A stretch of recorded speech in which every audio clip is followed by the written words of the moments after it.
দাদু, আমরা বিশ্বাস করি মুসলিম হিসেবে যে একজন আল্লাহ আছে।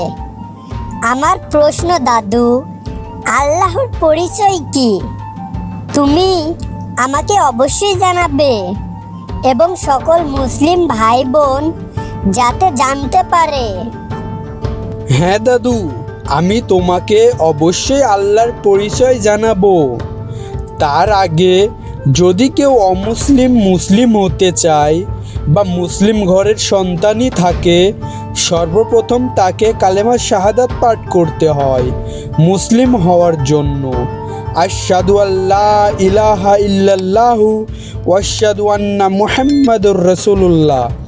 আল্লাহর ও নবীকে যে বিশ্বাস করবে অন্তর থেকে যে হজরত মুহাম্মদ সাল্লাল্লাহু আলাইহি সাল্লাম আল্লাহর সর্বশেষ নবী ও রাসূল, তাহলে সে মুসলিম হতে পারবে।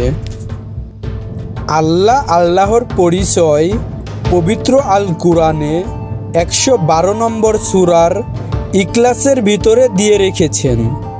কুল হু আল্লাহু আহাদ, আল্লাহ এক ও অদ্বিতীয়। আল্লাহ সামাদ, তিনি কারো মুখাপেক্ষী নন, তিনি অমুখাপেক্ষী, আমরা সবাই তার মুখাপেক্ষী। লাম ইয়ালিদ ওয়ালাম ইউলাদ, তিনি কাউকে জন্ম দেননি, কেউ তাকে জন্ম দেয়নি। ওয়ালাম ইয়াকুল্লাহু কুফুয়ান আহাদ, তার সমতুল্য কেউ নেই।